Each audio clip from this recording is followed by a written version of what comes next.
यहाँ पर आप जितने भी सर्किट बोर्ड देख रहे हैं ये सभी के सभी 4440 एम्पलीफायर के सर्किट बोर्ड हैं। लेकिन इसमें डिफरेंस बस इतना है कि अलग अलग कंपनी के हैं और सभी का वायरिंग डायग्राम बिल्कुल अलग अलग है। वैसे 4440 का वायरिंग डायग्राम बहुत ही सिंपल होता है, लेकिन जो नए सीख रहे होते हैं उनके लिए थोड़ा सा मुश्किल हो जाता है। वैसे मैंने इसमें से इस बोर्ड की वायरिंग बताई है, लेकिन जो आज वीडियो बनाने का मकसद था वो इन सभी बोर्ड्स में AUX पिन को कैसे फाइंड करें, यानी कि कार्ड से जो सिग्नल इनपुट होता है इस बोर्ड के लिए, तो वो कहाँ से हम देखें और कैसे इसको फाइंड करें। वैसे तो किसी किसी बोर्ड में लिखा भी रहता है कि कहाँ से हम इनपुट करें, वहाँ पर एक इन भी लिखा रहता है या AUX भी लिखा रहता है, लेकिन किसी किसी बोर्ड में लिखा भी नहीं रहता। हाँ, कुछ ऐसे कंपोनेंट्स होते हैं जिनको देखकर हम फाइंड कर सकते हैं। तो मैं आज आपको AUX पिन को फाइंड करना बताऊंगा इन सभी बोर्ड पे, जो भी आपके पास पड़ा हो। तो किसी में भी आप, अगर इसके अदर भी आपके पास कोई बोर्ड है तो उसमें भी आप इस तरीके से फाइंड कर सकते हैं। तो दोस्तों वीडियो को लास्ट तक वॉच जरूर करना। तो इस वीडियो को लाइक जरूर करना, लाइक हम रखते हैं आज का 400 लाइक, और साथ में इस वीडियो को शेयर जरूर करना ताकि और लोगों को भी सीखने के लिए मिल सके। तो चलिए वीडियो को शुरू करते हैं। तो यहाँ पर मेरे पास 3 एम्पलीफायर बोर्ड हैं। ये जो है मोंटी का है, इसमें रीगल के और रिकॉर्ड इस टाइप के भी आते हैं। तो बेसिकली ये सबसे ज़्यादा यूज में आता है, जो इस टाइप का शेप या इस टाइप का मॉडल आप देखते हैं, ये सबसे ज़्यादा यूज में हमने देखा गया है। अभी देखिए ये भी आजकल चल रहा है, जिसमें 4558 ऐसी लग रही है। तो ये भी मतलब अच्छा खासा बोर्ड है, अच्छा खासा इसका भी परफॉर्मेंस है। तो और यहाँ पर तीसरा है, ये सेल्सन कंपनी का है। इसमें सेलकॉन के भी देखने को मिलते हैं और सेल्सन के भी देखने को मिलते हैं। ये भी बहुत अच्छा खासा इसमें बोर्ड, जो इसका परफॉर्मेंस है बहुत अच्छा खासा है, और सभी के अपने अपने खास बात सभी में है। ठीक है, अब स्टार्टिंग यहाँ से करते हैं। देखिए सबसे पहले तो आपको बता दूँ, आपके पास 4440 एम्पलीफायर का इतने ज़्यादा कंपोनेंट वाला बोर्ड नहीं है, या फिर जिसमें वॉल्यूम वगैरह के कोई भी स्विच नहीं है, तो वहाँ पर आप AUX पिन को कैसे फाइंड कर सकते हैं ये आपको अभी बताऊँगा। उससे पहले ये बता दूँ आपको कि AUX पिन जो 4440 IC में होती है वो IC के सेकेंड नंबर की पिन होती है। देखिए IC सीधी आप रखिएगा, यहाँ पर IC का कुछ डिजिट वगैरह लिखा रहता है। चलिए आपको एक IC ही दिखा देता हूँ मैं। ये हमारी IC का फ्रंट है। इसके जो सेकंड नंबर की पिन होती है, यहाँ से आप गिनना स्टार्ट कीजिए। सेकंड नंबर की पिन में आप सिग्नल इनपुट दे सकते हैं। ये तो रहा जो सिंपल, जिसमें बेस ट्रेबल वगैरह के स्विच नहीं हैं उनके लिए। अब जिनमें बेस ट्रेबल के भी स्विच हैं उनमें थोड़ा सा कन्फ्यूजन हो जाता है कि यार बेस ट्रेबल के भी स्विच हैं, AUX का पॉइंट कहाँ से फाइंड करें। देखिए उनके लिए भी अभी मैं बताने वाला हूँ। उससे पहले मैं आपको एक चीज़ बता दूँ कि IC की सेकंड नंबर की जो पिन होती है, ऐसे IC का फ्रंट है, इस साइड को लिखा रहता है। तो फ्रंट जो आप देखेंगे IC के सेकंड नंबर की पिन में एक रेजिस्टेंस लगी रहेगी। ये देखिए यहाँ पे एक रेजिस्टेंस लगी रहती है। यहाँ पर देख सकते हैं आप, जहाँ पर 8 नंबर लिखा हुआ है, आप देख सकते हैं ये 8 नंबर लिखा हुआ है। यहाँ पर एक रेजिस्टेंस है, यहाँ से यहाँ तक, ये सेकंड नंबर की पिन से एक आपका वायर मतलब ट्रैक आया है, यहाँ से यहाँ तक एक रेजिस्टेंस है, ये वाली देख सकते हैं। ठीक है, ये रेजिस्टेंस है। तो यहाँ पर जिनके वॉल्यूम बेस ट्रेबल के स्विच नहीं है, वॉल्यूम के स्विच जो आपको लगाना होता है वो सिग्नल इनपुट पे ही लगाना होता है। वो मैं आपको ऑलरेडी बता चुका हूँ, उसकी वीडियो भी मैंने अपलोड करी है, इस वीडियो के एंड पे डालने की कोशिश करूँगा। अब देखिए यहाँ पर सिंपली 8 नंबर की पिन पे आप सिग्नल इनपुट दे दीजिए, आपका ये काम करने लगा है। वैसे दूसरी IC के 5 नंबर की पिन पे, मतलब यहाँ पर जो 5 नंबर लिखा हुआ है, यानी कि सेकंड नंबर की पिन जो है, रेजिस्टेंस के बाद में आप AUX इनपुट कर दीजिए, यानी कि लाइन इनपुट कर दीजिए, आपका ये काम बन जाएगा, जिनका बेस टेबल का कनेक्शन नहीं है। अब इस IC में देखिए जिनका बेस टेबल का कनेक्शन है उनके लिए बता देता हूँ। देखिए हर किसी बोर्ड में एक ऐसा पॉइंट होता है जिसमें किसी भी कंपोनेंट को देखेंगे, सभी कंपोनेंट की सभी पिन बिजी होती है। मतलब रेजिस्टेंस की एक लेग यहाँ से कनेक्ट है, दूसरी 8 से कनेक्ट है। तो यहाँ पर तो वॉल्यूम का है, ठीक है। ये जैसे AUX की पिन में एक खाली रहती है, वैसे ही हमने एक PF फाइंड करना है।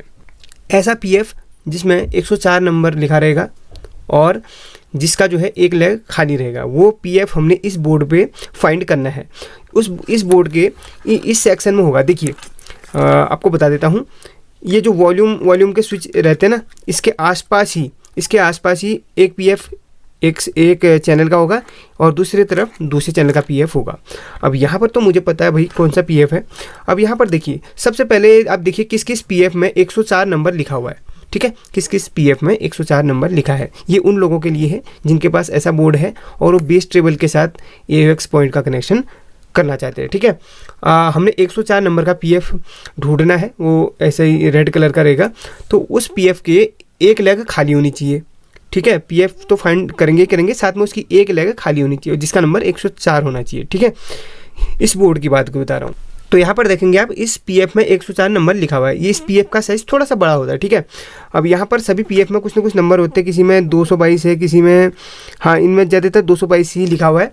तो एक पीएफ है जिसमें 104 नंबर लिखा हुआ मुझे यहाँ पर दिख रहा है। अब इसकी लेग देखेंगे, ठीक है, इसकी एक लेग देखेंगे कि खाली है या फिर कहीं पर अटैच्ड है, ठीक है। इसकी जस्ट पीछे एक लेग है, देखिए, ये देखिए, इसके जस्ट पीछे एक पीएफ की एक लेग, देखिए, एक लेग यहाँ से कनेक्टेड है और दूसरी लेग यहाँ से हमारी ये ग्रीन वायर के लिए जा रही है। मतलब एक लेग जो ग्रीन वायर से अटैच्ड है वो खाली है।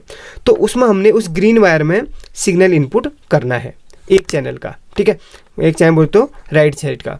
अब वैसे हमने लेफ्ट साइड का पीएफ फाइंड करना है, वैसे ही उस तरफ देखिए, इसके जस्ट उधर को एक पीएफ और है, ये भी 104 नंबर की है। तो इसकी एक लेग में भी हमारी वायर कनेक्ट होगी। देखिए, ये देखिए, ये पीएफ जो है यहाँ से कनेक्टेड है, ये देखिए, यहाँ से कनेक्टेड है। इसकी एक लेग जो है ये पीली वायर से जा रही है, मतलब एक लेग बिल्कुल खाली है जिसमें पीली वायर लगी है, ठीक है। तो इस तरीके से हम AUX पॉइंट को इसमें फाइंड कर सकते हैं। और उस पीएफ का दूसरा सिरा जो होगा, यहाँ से आते हुए एक रेजिस्टेंस से होते हुए, सॉरी, यहाँ से यहाँ तक आप देखेंगे ये पीएफ जा रहा है। तो पीएफ की ये वाली हम ट्रैक करेंगे वायर। तो यहाँ से यहाँ तक एक और पीएफ लगी है, देखिए, एक और पीएफ लगी है 222 नंबर की, और ये ट्रेबल के पॉइंट में आ रहा है, ठीक है। ये ट्रेबल के पॉइंट में यहाँ पर कनेक्ट है। तो इस तरह से हम AUX के पिन को फाइंड करते हैं। देखिए, सिंपल है, फिर आपको समझाऊँ। जो समझ गए हैं वीडियो को स्किप कर लें, और जो अभी नहीं समझे वो अब फिर से देख लें। हमने इस बोर्ड में ये जो बोर्ड है, इसमें एक पीएफ ऐसा फाइंड करना है जिसमें 104 नंबर का। अब पीएफ किसे कहते हैं मैं बता देता हूँ। पीएफ ये रेड कलर का है। अब जो नए हैं उनको तो पता नहीं होगा भाई पीएफ क्या है। काफ़ी सारे लोग बोलेंगे यार इतने बार बताते हो फिर भी समझ में आ जाता है, फिर दोबारा क्यों बोलते हो। मैं उनके लिए बताता हूँ भाई जो समझ नहीं पाते हैं, ठीक है। बहुत सारी कमेंट मुझे भी ऐसे भी देखने के लिए मिलती हैं, जिन्हें पसंद नहीं है वीडियो को स्किप कर सकते हैं, ठीक है। अब यहाँ पर देखिए, यहाँ पर इसको पीएफ कहा जाता है। ये 104 नंबर का होना चाहिए। इसकी एक लेग खाली होनी चाहिए और एक लेग ट्रेबल से कनेक्ट हो सकती है या बेस से कनेक्ट हो सकती है। ज़्यादातर ट्रेबल से यहाँ पर कनेक्ट रहती है। देखिए, इस पीएफ की एक लेग जो है हम ट्रैक करेंगे तो यहाँ से यहाँ तक एक पीएफ और लगी हुई है। इसकी जस्ट पीछे देखें तो ये ट्रेबल से यहाँ पर ट्रेबल के पॉइंट से कनेक्ट है।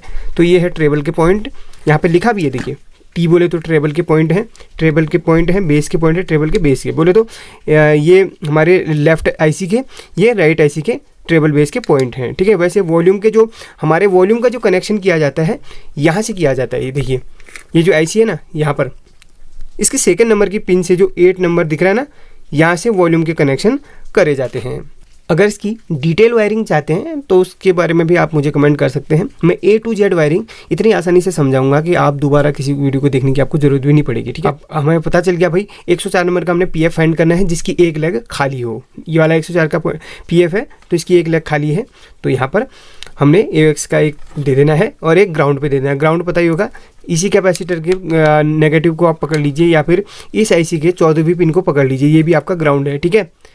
तो लेफ्ट का एक पीएफ के एक में और राइट का दूसरे पीएफ के एक सिरे में, और दोनों का ग्राउंड आपने 14वीं पिन पे दे देना है या फिर यहीं पर ये 9वें नंबर की पिन पे 9वें नंबर के पॉइंट में दे देना है। तो एक ग्राउंड का है। इस बोर्ड में कहीं भी आप उठा लेंगे ग्राउंड सब एक ही होता है।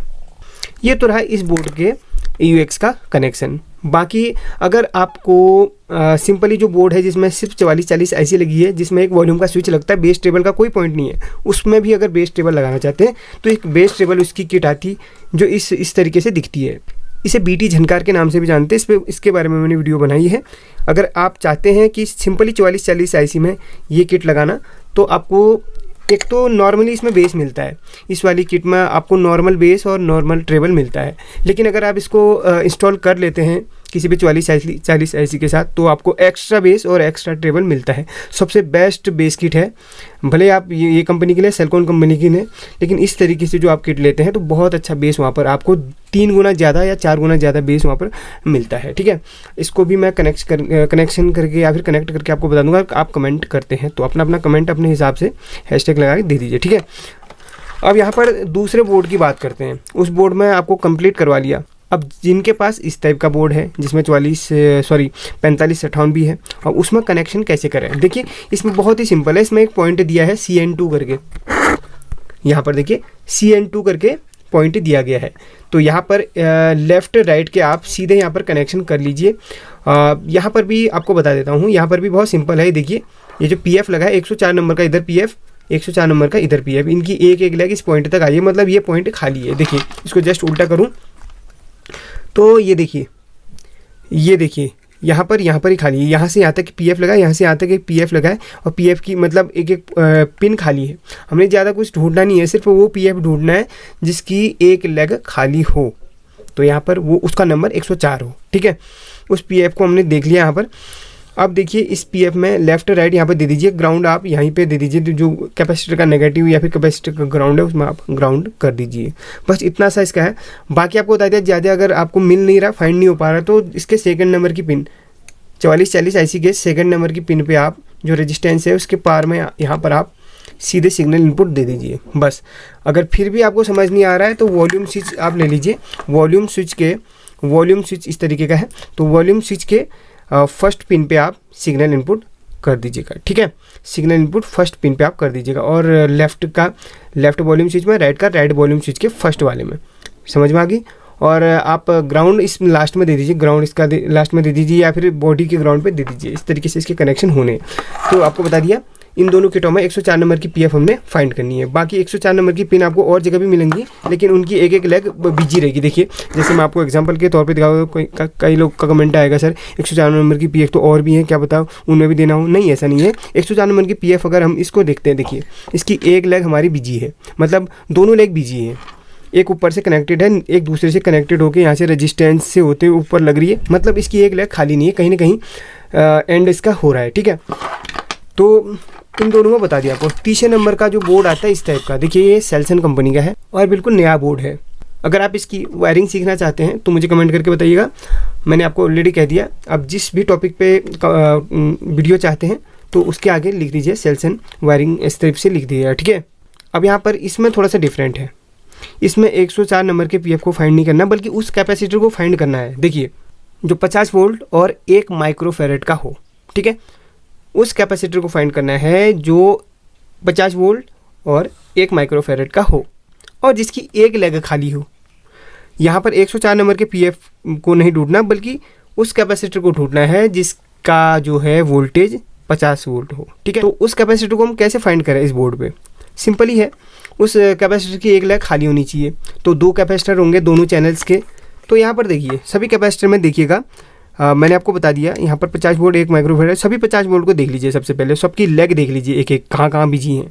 तो मुझे पता है भाई इसका पॉइंट कौन सा है। सिंपली यहाँ पर ये कैपेसिटर है, देखिए ये जो 50 वोल्ट, एक मिनट कैमरा को फोकस करता हूँ, ये 50 वोल्ट 1 माइक्रोफेरेड का है।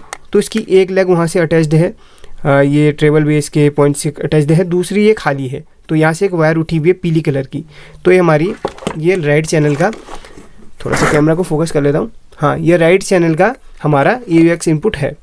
वैसे जो लेफ्ट चैनल का AUX इनपुट होना है, यहाँ पर एक 50 वोल्ट 1 माइक्रोफेरेड का है, देखिए ये कैपेसिटर, और इसकी एक लेग यहाँ पर भूरे वायर से अटैच्ड है। अगर भूरा वायर नहीं होता या फिर पीला वायर नहीं होता तो यहाँ पर उसकी एक लेग बिल्कुल खाली होती, ठीक है। तो यहाँ पर कैपेसिटर दिया गया है, वहाँ पर 104 नंबर की PF दी गई थी दूसरे बोर्ड पे, ठीक है। कभी कभी आपको ऐसे चेंजिंग देखने को मिल सकता है। तो यहाँ पर इसकी एक लेग खाली है, वहाँ से तभी एक वायर हमारी जा रही है। तो यहाँ से लेफ़्ट और यहाँ से राइट हम इनपुट कर सकते हैं। अब आप कहेंगे 50 वोल्ट के और कैपेसिटर भी हैं, तो उनकी लेग भी तो हो सकती है। चलिए आपको एक एग्जांपल के लिए कोई एक कैपेसिटर आपको दिखा देता हूँ। जैसे कि ये 50 वोल्ट 4.7 माइक्रोफेरेड का है, तो इसकी दोनों लेग आपको ट्रैक करवा के दिखा देता हूँ। देखिए यहाँ पर जूम करके आपको दिखा दिया। इस कैपेसिटर की एक लेग जा रही है हमारी यहाँ से होते हुए, इधर होते हुए, फिर यहाँ से यहाँ तक एक रेजिस्टेंस है, ऊपर को जा रही है, ठीक है। और उस कैपेसिटर की दूसरी लेग ट्रैक करेंगे हम, यहाँ से जा रही है, यहाँ से यहाँ तक एक रेजिस्टेंस है, सॉरी यहाँ से यहाँ तक एक PF है, यहाँ से यहाँ तक जा रही है। मतलब दोनों लेग का एंड कहीं ना कहीं मतलब एक उसके एक्यूरेट पॉइंट पे होता है। तो उस पॉइंट में हमें कुछ ना कुछ कंपोनेंट आगे मिल रहे हैं, ठीक है। तो जो AUX की पिन जहाँ पर खाली होती है उसके आगे कोई हमें कंपोनेंट नहीं मिलता, एंड तो सब पिन का कहीं ना कहीं होता ही है। लेकिन मुझे आपको क्लियर बताना है कि उस पॉइंट का एंड कहीं पर नहीं होता, उस कैपेसिटर के नेगेटिव पॉइंट को ढूंढना है, ठीक है। आपको ये भी बता दिया, उस कैपेसिटर के नेगेटिव पॉइंट में आपने सिग्नल देना होगा। यहाँ पर देखिए इसका नेगेटिव पॉइंट है, यहाँ पर एक पॉइंट खाली है, इसके आगे कहीं भी नहीं जा रहा, कोई भी कंपोनेंट नहीं लगा। इस तरीके से आपने इसको फाइंड करना है। बाकी इसकी डिटेल वीडियो में बना दूंगा अगर आप कमेंट करते हैं तो। और अगर आप बेस टेबल किट को इंस्टॉल करना सीखना चाहते हैं तो उसकी भी वीडियो मैं बना दूंगा। अगर आप कमेंट करेंगे तो लगभग 20 कमेंट मेरे पास आ जाएंगी, तो फिर भी मैं आपको बना दूंगा। किसी भी टॉपिक के रिगार्डिंग लगभग 20 कमेंट आपने करनी होंगी। साथ में इस वीडियो को ज़्यादा से ज़्यादा लाइक करके शेयर करना होगा ताकि और लोगों को भी सीखने के लिए मिल सके। फिलहाल आज के लिए इतना ही, फिर मिलते हैं अगले टॉपिक पर। तब तक के लिए टेक केयर।